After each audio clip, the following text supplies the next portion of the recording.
ಕರ್ಮಣ್ಯೇವ ಅಧಿಕಾರಾಸ್ತೆ ಮಾ ಫಲೇಷು ಕದಾಚನ ಮಾ ಕರ್ಮಫಲ ಹೇತುರ್ಭೂ ಮಾತೆ ಸಂಗೋಶ್ಚ ಕರ್ಮಣಿ.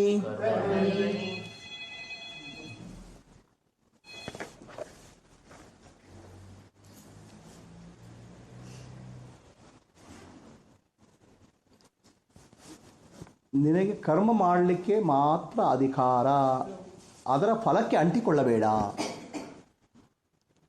ಇದು ಭಾಳ ಕಷ್ಟ ಆಯ್ತಲ್ಲಪ್ಪ. ನಮಗೆ ಕರ್ಮ ಮಾಡೋದಕ್ಕೆ ಮಾತ್ರ ಅಧಿಕಾರ, ಅದರ ಫಲಕ್ಕೆ ಅಂಟಿಕೊಳ್ಬಾರ್ದು ಅಂತ. ಇದು ಹೇಗೆ ಸಾಧ್ಯ ಇದೆಯಾ? ಭಗವಂತ ಹೇಳಿದ ಅರ್ಥ ಮಾಡ್ಕೊಂಡಾಗ ಸಾಧ್ಯ ಇದು ಉದಾಹರಣೆಗೆ ಹೇಳ್ತೇನೆ. ಒಬ್ಬ ವಿದ್ಯಾರ್ಥಿ SSLC ಪರೀಕ್ಷೆ ಕೂತ್ಕೊಂಡಿದ್ದಾನೆ. ಅವನಿಗೆ 99 ಮಾರ್ಕ್ ಬರಬೇಕು, ಅದು 100 ಮಾರ್ಕ್ ಬರಬೇಕು ಅಂತ ಆಸೆ. ಅದು ಆಸೆ ಇರೋ ಸಹಜನೋ? ಸಹಜ. ಆಯಿತಾ? ಅವನು ಓದ್ತಾನೆ. ಅವನು ಓದುವಾಗ ಹೇಗೆ ಓದಬೇಕು? ಪುಸ್ತಕ ತೆಗೆದುಕೊಳ್ಳೆ ನನಗೆ 99 ಬರ್ತೋ 100 ಬರ್ತೋ, 99 ಬರ್ತೋ 100 ಬರ್ತೋ ಅಂತ ಯೋಚನೆ ಮಾಡ್ತಾ ಕೂತ್ಕೊಂಡು ಓದಲಿಕ್ಕಾಗುತ್ತೆ ಅವನಿಗೆ? ಅದು ಕರ್ಮಫಲ. ಏನು ಮಾರ್ಕ್ ಬರೋದು. ಓದುವಾಗ ಆ ಮಾರ್ಕ್ ಬಗ್ಗೆ ಯೋಚನೆ ಮಾಡಬಾರ್ದು. ಓದುವಾಗ ಆ ವಿಷಯ ತಿಳ್ಕೊಳ್ಳೋ ಬಗ್ಗೆ ಯೋಚನೆ ಮಾಡಬೇಕು. ಅಂದರೆ ಕರ್ಮದಲ್ಲಿ ಆಸಕ್ತಿ ಇರಬೇಕು.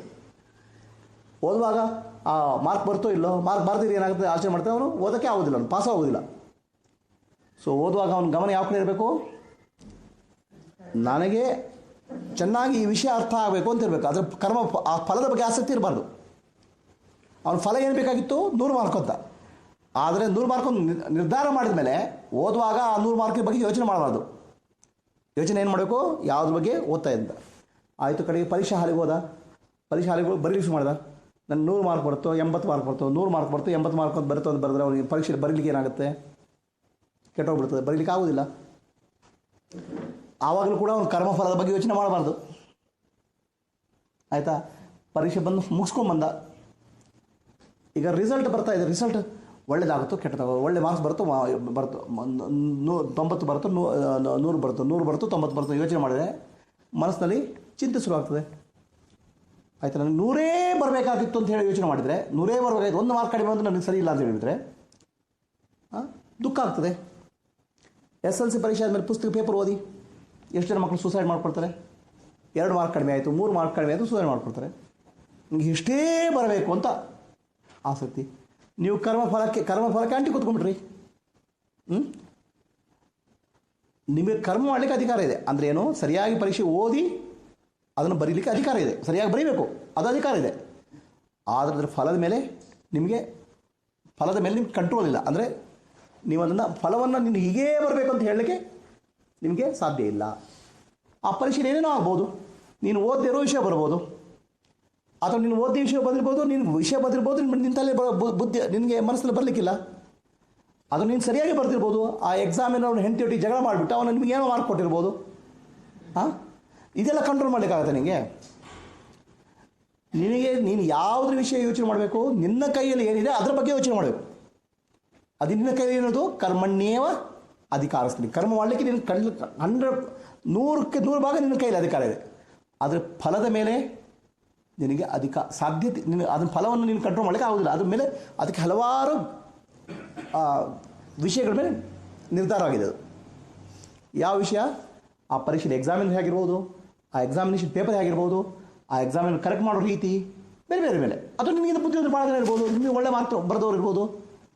ಸೊ ಹಾಗಾಗಿ ನೀನು ಫಲದಕ್ಕೆ ಅಂಟಿಕೊಳ್ಬೇಡ.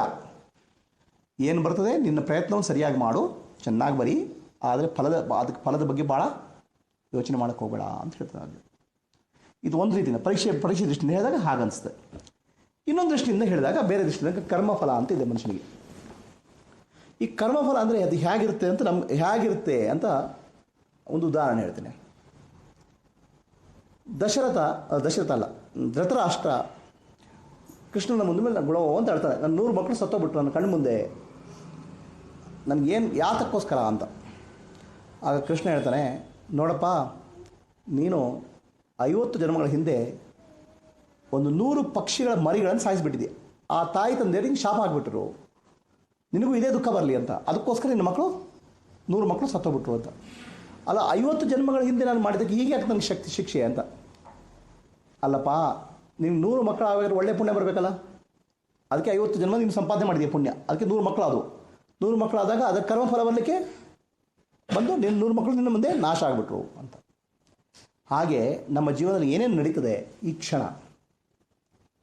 ಅದು ನಾನು ಈ ಕ್ಷಣ ಏನು ಮಾಡ್ತಾ ಇದ್ದೇನೆ ಅನ್ನೋ ಮೇಲೆ ನಿರ್ಧಾರ ಆಗಿರ್ತದೆ.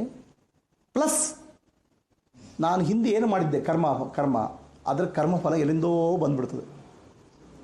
ಅದ್ರ ಮೇಲೆ ನಿಮ್ಮ ಕಂಟ್ರೋಲ್ ಇಲ್ಲ, ಯಾಕಂದ್ರೆ ನೀವು ಮಾಡಿ ಆಗಿಬಿಟ್ಟಿದೆ. ಅದು ಯಾವಾಗ ಮಾಡಿದ್ರೆ ಗೊತ್ತಿಲ್ಲ. ಈ ಜನ್ಮ ಮಾಡಿರ್ಬೋದು, ಹಿಂದಿನ ಜನ್ಮ ಮಾಡಿದ್ದು, ಹಿಂದಿನ ಜನ್ಮ ನಾನು ಎಲ್ಲ ಚೆನ್ನಾಗಿ ಮಾಡಿದ್ದೆ, ಎಲ್ಲ ಚೆನ್ನಾಗಿ ಮಾಡಿದ್ದೇನೆ.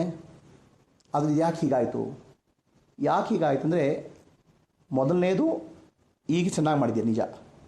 ನೀನು ಮಾಡಿದಾಗ ಅದಕ್ಕೆ ಫಲ ಕೊಡೋರು ಬೇರೆ ಬೇರೆ ಜನ. ಉದಾಹರಣೆಗೆ ಎಕ್ಸಾಮಿನರು, ಪೇಪರು ಅಂತೆಲ್ಲ ಹೇಳಿದೆ, ಅದು ಒಂದು ಕಡೆಗೆ. ಇನ್ನೊಂದು ಅದೃಷ್ಟ ಇದೆ, ಇದು ಕಣ್ಣಿಗೆ ಕಾಣುವಂಥದ್ದು. ಕಣ್ಣಿಗೆ ಕಾಣದಿದ್ದಿದೆ, ನೀನು ಹಿಂದೆ ಏನೋ ಮಾಡಿದ್ದೆ ಕರ್ಮಫಲ ಇದೆಯಲ್ಲ, ಅದು ಬಂದು ಸೇರ್ಕೊಳ್ತದೆ. ಸೊ ಫಲ ಬರುವಾಗ ಇದೆಲ್ಲ ಸೇರ್ಕೊಂಡ್ಬಾರ್ದು. ಅದು ಹೇಗೆ ಬರ್ತದೆ, ಯಾವ್ದು ನಿಮ್ಮ ಫಲ ಬರ್ತದೆ ಗೊತ್ತಿಲ್ಲ.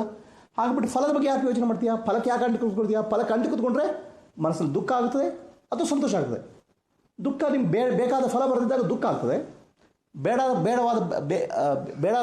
ಫಲ ಬಂದಾಗ ದುಃಖ ಆಗ್ತದೆ, ಬೇಕಾದ ಫಲ ಬಂದಾಗ ಸಂತೋಷ ಆಗ್ತದೆ. ಈ ಸಂತೋಷ ಮತ್ತು ದುಃಖಗಳು ಎರಡೂ ಕೂಡಿ ನಿನ್ನ ಮನಸ್ಸಿನ ಒಂದು ಪ್ರಿಂಟ್ ಹೊಡಿತವೆ. ಆ ಪ್ರಿಂಟಿಗೆ ಸಂಸ್ಕಾರ ಅಂತ ಹೇಳೋದು. ಆ ಬೇಕು ಅನ್ನೋ ಸಂಸ್ಕಾರ ಏನು ಮಾಡ್ತದೆ, ಪುನಃ ಇನ್ನೂ ಬೇಕು ಬೇಕು ಬೇಕು ಅಂತ ಜಾಗ ಓಡಿಸ್ತದೆ, ಇನ್ನೂ ಮಾಡೋ ಅಂತ. ಬೇಡ ಅನ್ನೋ ಸಂಸ್ಕಾರ, ಅದು ಬೇಡ ಬೇಡ ಬೇಡ ಅಂತ, ಇದು ಬೇಡ ಇನ್ನೊಂದೇನೋ ಮಾಡೋ ಅಂತ. ಬೇಕು ಬೇಡಗಳು ಕೂಡ ನಿನ್ನ ಬಂದಾಗ ಸಿಕ್ಸಾಕೊಳ್ತವೆ ಕರ್ಮಫಲ. ಹಾಗಾಗಿಬಿಟ್ಟು ಏನೇ ಕರ್ಮ ಮಾಡಿದಾಗ ಕರ್ಮದಲ್ಲಿ ಗಮನ ಕೊಟ್ಟು ಮಾಡು. ಕರ್ಮದಲ್ಲಿ ಯಾವಾಗಲೂ ನಿಷ್ಠೆ ಇರಲಿ, ಕರ್ಮದಲ್ಲಿ ಯಾವಾಗಲೂ ಬುದ್ಧಿ ಇರಲಿ. ಆದರೆ ಕರ್ಮದ ಫಲದ ಮೇಲೆ ಅನಾಸಕ್ತಿ ಇರಲಿ. ಕರ್ಮ ಫಲಕ್ಕೆ ಅಂಟಿಕೋಬೇಡ. ಯಾವುದು ಬರುತ್ತೋ ಅದನ್ನು ಸ್ವೀಕಾರ ಮಾಡು. ಇದು ಭಗವಂತನ ಪ್ರಸಾದ ಅಂತ ಸ್ವೀಕಾರ ಮಾಡಿದಾಗ ಆ ಮನಸ್ಸಿನಲ್ಲಿ ಪ್ರಿಂಟ್ ಬಿಡುವುದಿಲ್ಲ, ಸಂಸ್ಕಾರ ಬಿಡುವುದಿಲ್ಲ. ಮನಸ್ಸಿನಲ್ಲಿ ಯಾವಾಗ ಸಂಸ್ಕಾರ ಬಿಡುವುದಿಲ್ಲ ಆವಾಗ ಮನಸ್ಸು ಶುದ್ಧ ಆಗ್ತದೆ. ಎಲ್ಲಿ ಮನಸ್ಸಿನ ಸಂಸ್ಕಾರ ಬೀಳ್ತದೆ, ಪುನಃ ಕರ್ಮಫಲಗಳು ಹುಟ್ಕೊಂಡು ಬರ್ತವೆ.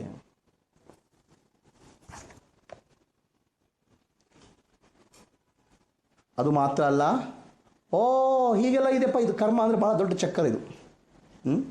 ಇದು ಮಾಡಿ ಒಳ್ಳೆಯ ಫಲ ಬಂದರೂ ಸಿಕ್ಕಾಕೊಳ್ತೇನೆ ನಾನು, ಕೆಟ್ಟ ಫಲ ಬಂದರೂ ಸಿಕ್ಕಾಕೊಳ್ತೇನೆ. ಯಾಕಂದ್ರೆ ಪ್ರಿಂಟ್ ಬೀಳ್ತದೆ ಎರಡು, ಒಳ್ಳೆಯದು ಮತ್ತು ಕೆಟ್ಟದ್ದು ಎರಡು ಮನಸ್ಸಲ್ಲಿ ಸಂಸ್ಕಾರವನ್ನು ಮೂಡಿಸ್ತವೆ. ಹಾಗೆ ನಾನು ಕರ್ಮವನ್ನು ಮಾಡೋದೇ ಇಲ್ಲ, ಸುಮ್ಮನೆ ಇದೆಯಲ್ಲ ಯಾಕೆ ಬೇಕು ಈ ತಲೆನೋವು? ಈ ಕರ್ಮವನ್ನು ಮಾಡೋದು ಬಿಟ್ಬಿಟ್ರೆ ಅದನ್ನು ಮಾಡಬೇಡ. ಆ ಬುದ್ಧಿ ನಿನಗೆ ಬರಬಾರ್ದು. ಕರ್ಮವನ್ನು ಮಾಡದಿರೋದು, ಕರ್ಮವನ್ನು ಮಾಡಬೇಕು, ಆದರೆ ಅದರ ಫಲದಲ್ಲಿ ಸಿಕ್ಕಾಕೋಬಾರ್ದು. ಇದು ಹೇಗೆಂದರೆ, ಒಬ್ಬ ಡಾಕ್ಟ್ರು ಸರ್ಜರಿ ಮಾಡಲಿಕ್ಕೆ ಹೋಗ್ತಾರೆ ಪೇಷಂಟನ್ನು. ಸರ್ಜರಿ ಮಾಡ್ಬೇಕಾದ್ರೆ ಏನು ಮಾಡ್ತಾರೆ, ಮೊದಲು ಕೈಗೆ 2 ಗ್ಲೌಸ್ ಹಾಕ್ಕೊಳ್ತಾರೆ, ಮುಖಕ್ಕೊಂದು ಕವರ್ ಹಾಕ್ಕೊಳ್ತಾರೆ, ಹೋಗಿ ಸರ್ಜರಿ ಮಾಡ್ತಾರೆ ಪೇಷಂಟಿಗೆ. ಯಾಕೆ ಮಾಡ್ತಾರೆ? ಆ ಪೇಷಂಟ್ನ ಪ್ರಾಣ ಉಳಿಸ್ಲಿಕ್ಕೆ. ಇದು ಮುಖಕ್ಕೆ ಗ್ಲೌಸ್ ಯಾಕೆ ಹಾಕ್ಕೊಳ್ತಾರೆ? ಮುಖಕ್ಕೆ ಗ್ಲೌಸು, ಮುಖಕ್ಕೆ ಒಂದು ಕವರ್ ಹಾಕಿ ಮಾಡ್ಕೊಳ್ತಾರೆ. ಆ ಪೇಷಂಟಿಂದ ರೋಗ ಕ್ರಿಮಿಗಳು ನಮ್ಗೆ ಒಳಗೆ ಬರೋದಿಲ್ಲ, ಅಥವಾ ಡಾಕ್ಟರ್ ಬಾಯಲ್ಲಿ ರೋಗ ಕ್ರಿಮಿಗಳು ಪೇಷಂಟಿಗೆ ಹೋಗಿ ಆ ರೋಗಿಗೆ ಹೋಗಿ ಪರಿಣಾಮ ಬೀರೋದಿಲ್ಲ ಅಂತ. ಎರಡು ಆ ಡಾಕ್ಟ್ರಿಂದ ಪೇಷಂಟಿಗೆ ಎಫೆಕ್ಟ್ ಆಗಬಾರ್ದು, ಪೇಷಂಟಿಂದ ಡಾಕ್ಟ್ರಿಗೆ ಎಫೆಕ್ಟ್ ಆಗಬಾರ್ದು ಅಂತ. ಅಂದರೆ ಈ ಕರ್ಮ ಮಾಡುವಾಗ ಒಂದು ರೀತಿಯಿಂದ ಮಾಡಿದಾಗ ಅದರಿಂದ ಪರಿಣಾಮ ಆಗೋದಿಲ್ಲ. ಅದೇ ರೀತಿ ಕರ್ಮವನ್ನು ಮಾಡುವಾಗ ಕರ್ಮಯೋಗದ ರೀತಿಯಿಂದ ಮಾಡಿದರೆ ನಿಮ್ಗೆ ಕರ್ಮಫಲದ ಪರಿಣಾಮ ಆಗೋದಿಲ್ಲ. ಅದರ ಬದಲು ನೀವು ಕರ್ಮವೇ ಮಾಡಲ್ಲ ಅಂತ ಹೇಳಿದ್ರೆ ಡಾಕ್ಟ್ರ್ ಹೋಗಿ ಅಯ್ಯೋ ಇದು ಹೋದರೆ ಎಲ್ಲಿ ನನ್ನಿಂದ ರೋಗಿ ಬರ್ಬೋದು, ರೋಗ ನನಗೆ ಬರ್ಬೋದು, ಆ ರೋಗಿಗೆ ಸರ್ಜರಿನೇ ಮಾಡೋಣ ಅಂತ ಹೇಳಿದ್ರೆ ಪೇಷಂಟ್ ಸತ್ತೋಗ್ಬಿಡ್ತಾನೆ. ನೀವು ಡಾಕ್ಟ್ರ್ ಆಗಲ್ಲ. ನೀವೆಲ್ಲ ಕರ್ಮಗಳನ್ನು ಮಾಡಬೇಕು. ನೀವು ಎಲ್ಲೆಲ್ಲಿದ್ದೀರೋ ಅಲ್ಲಿ ಯಾವ್ಯಾವಾಗ ನಿಮಗೆ ಏನು ಕರ್ತವ್ಯ ಇದೆಯೋ ಅದು ಕರ್ಮಗಳು ಮಾಡಲೇಬೇಕು. ಆದರೆ ಕರ್ಮವನ್ನು ಮಾಡುವಾಗ ಕರ್ಮ ಫಲಕ್ಕೆ ಅಂಟಿಕೊಳ್ಳದೆ ಮಾಡೋ ರೀತಿ ಕಲಿಬೇಕು. ಅದು ಹೇಗಂದರೆ, ಈ ಹಲಸಿನ ಹಣ್ಣು ಬಿಡಿಸ್ತೀವಲ್ಲ, ಹಲಸಿನ ಹಣ್ಣು ಬಿಡಿಸುವಾಗ ಅದೆಲ್ಲ ಮೇಣೆ ಇರುತ್ತೆ ಕೈಗೆ, ಸ್ವಲ್ಪ ಎಣ್ಣೆ ಹಾಕ್ಕೊಂಡು ಹಲಸಿನ ಬಿಡಬೇಕು, ತಿನ್ನಬೇಕು. ಅದೇ ರೀತಿ ಕರ್ಮ ಮಾಡುವಾಗ ನಿಷ್ಕಾಮ ಕರ್ಮ ಅಥವಾ ಕರ್ಮಯೋಗ ಅನ್ನೋ ಭಾವನೆಯಿಂದ ಮಾಡಿದರೆ ಮನಸ್ಸು ಶುದ್ಧಿಯಾಗಿ ಅದೇ ಕರ್ಮ ನಿಮ್ಮ ಮುಕ್ತಿಗೆ ಕಾರಣ ಆಗ್ತದೆ.